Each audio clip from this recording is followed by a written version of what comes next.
The whole time, my spirit was preparing for this. Connected. I'm not moving. She's coming right now.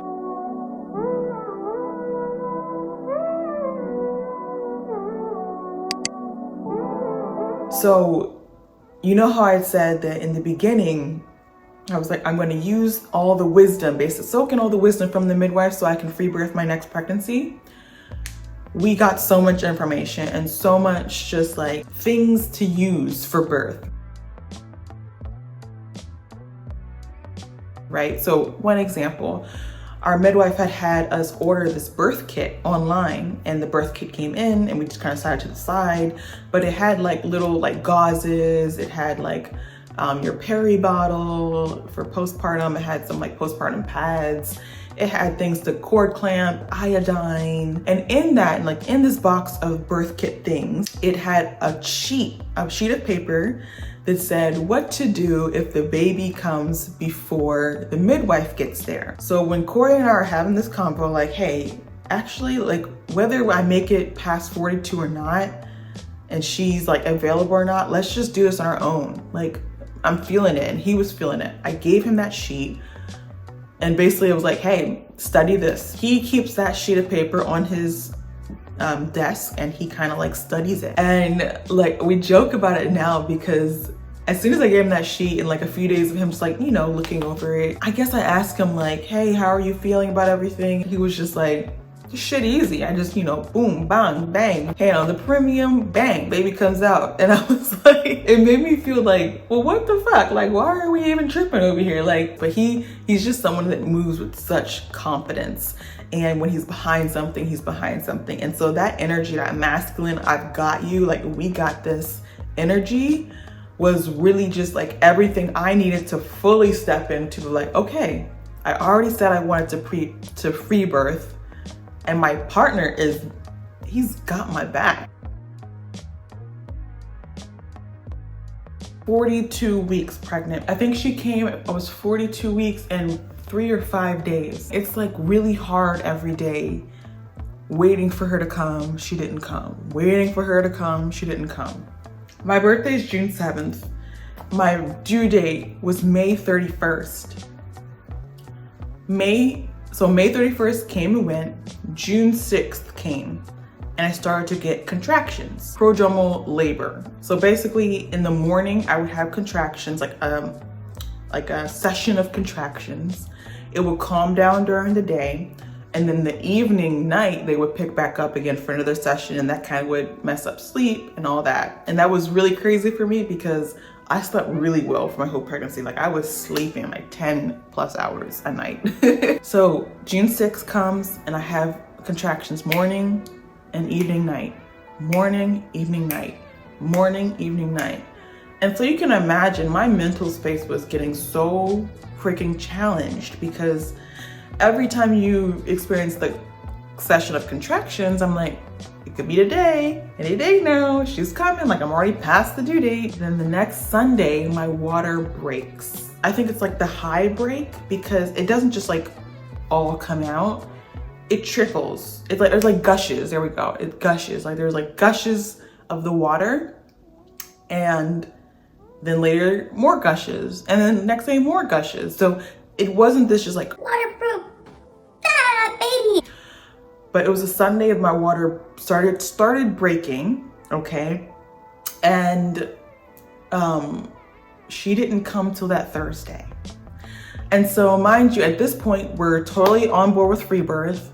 We tell the midwife that. So she was basically like, okay, this is awesome. I support you guys. If you still have questions, you can still contact me. And that actually meant a lot.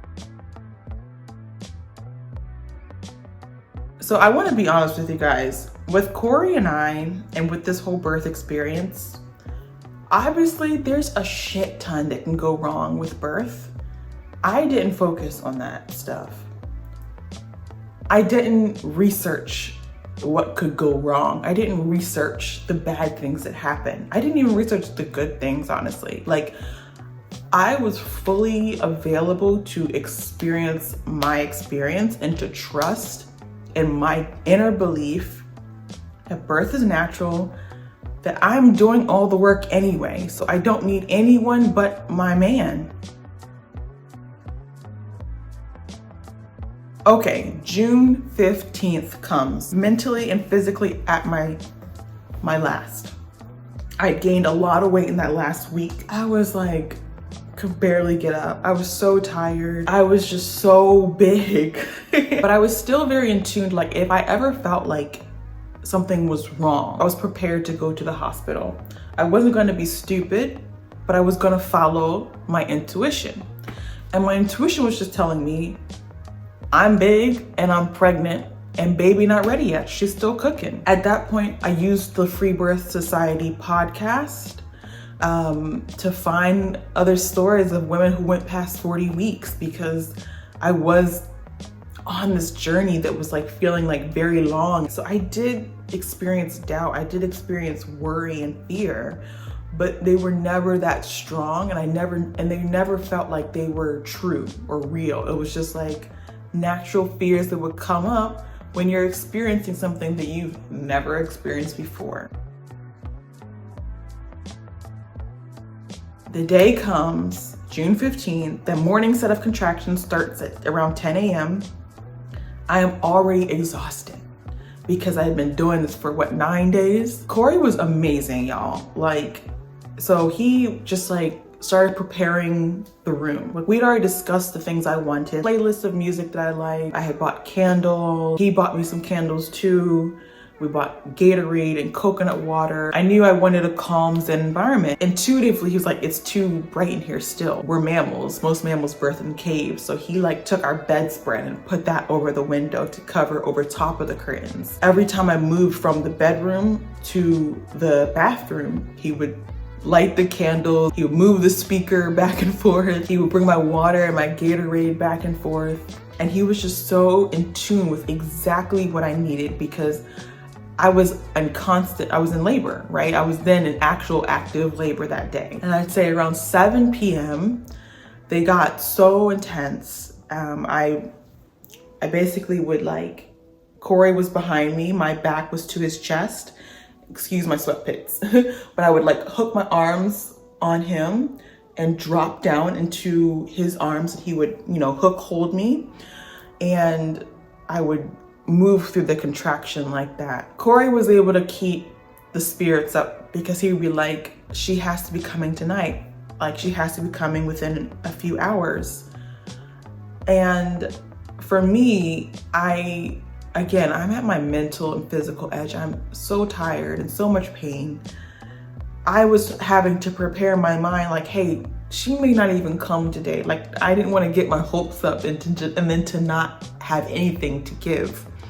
So he was saying she'll come tonight, and in hindsight, he was right. And I was just in the space where I have to be prepared to keep going. I have to be prepared to physically and mentally get through this. And I'd say for majority of that day, I felt like I had to poop. Each contraction was my body itself pushed. I wasn't pushing, I wasn't my body was pushing very intensely and trying to get out poops, which was crazy because I was your girl, she hella regular, okay? And the only way I could get relief was I would go into the bathtub. And in the bathtub, Corey would draw the water. He would check the temperature every time because we never knew if this was the baby coming. But for me, I used the pool, or not the pool, our bathtub as the relief, for my contractions, to pass that bowel movement, and he would just fish him out. You get real close if you're doing a home birth with your man. Again, our midwife is texting Corey. Corey's giving her updates. He's giving her family updates. He's got the camera ready, everything.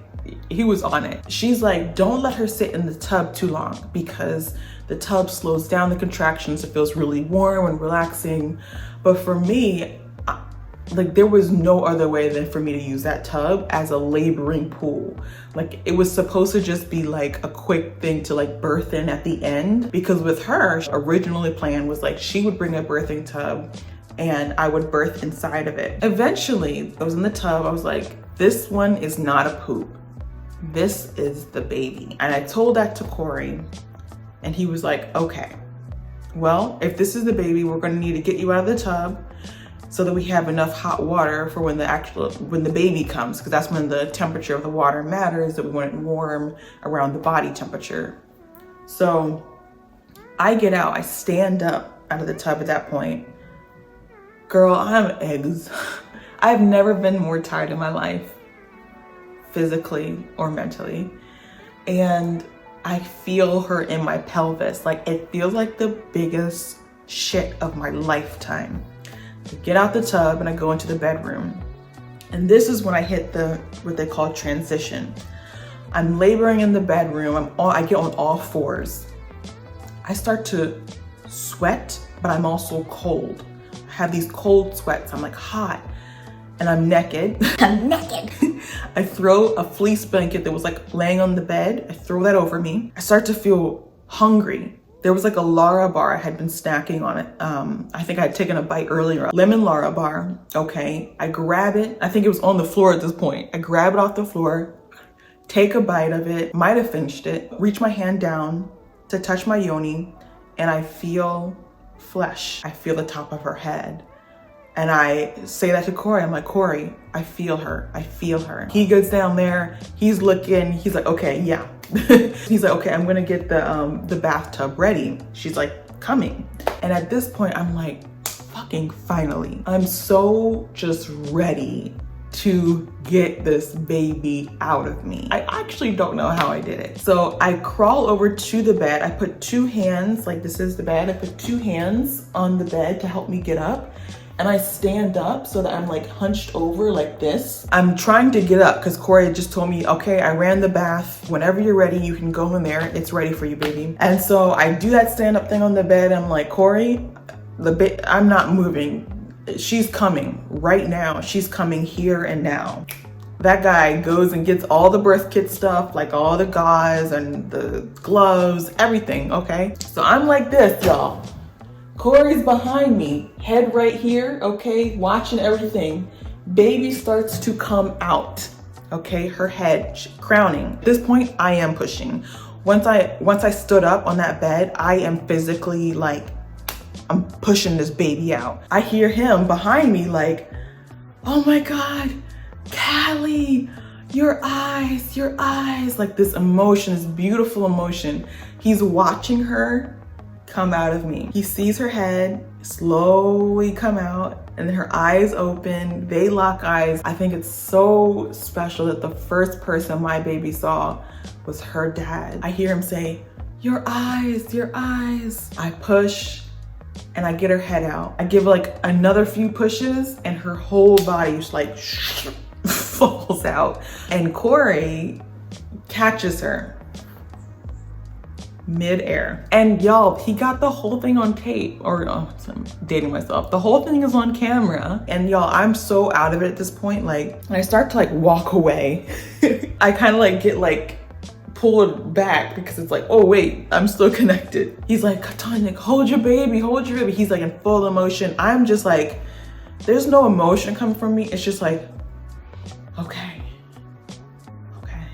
like I just did it. I hold her and then we get on the bed. There's a lot of blood still coming out of me and I still have to birth the placenta. Corey's looking at me and the baby and I think he lets me sit there for like 5-10 minutes and he's like, baby, there's a lot of blood. I think you need to get the placenta out.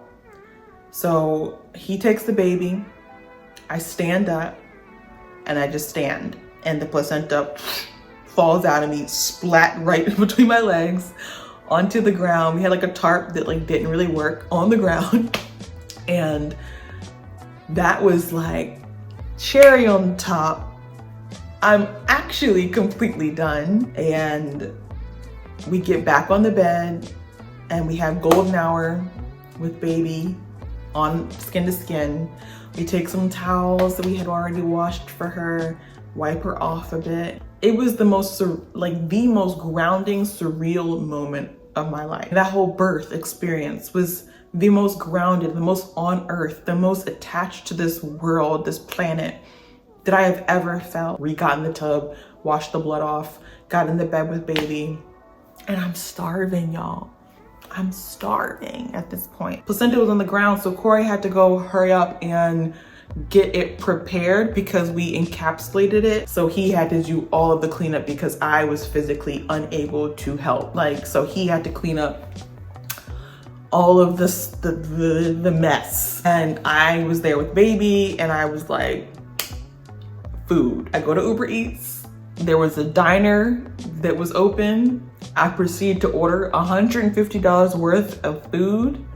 Like, I got a Philly cheesesteak, I got German chocolate cake, I got a breakfast platter. Like, I went in, I ordered that food. We had the baby cleaned off. I put her in her bassinet when the food came. We turned on our favorite cartoon, BoJack Horseman. We spread that food out, like so much food on the bed. Baby in bassinet, BoJack Horseman on the television. I smashed and I fell asleep. And that is my free birth story, y'all. There's so many little details, I just can't say everything, but I hope that this video was helpful to you or entertaining or just anything.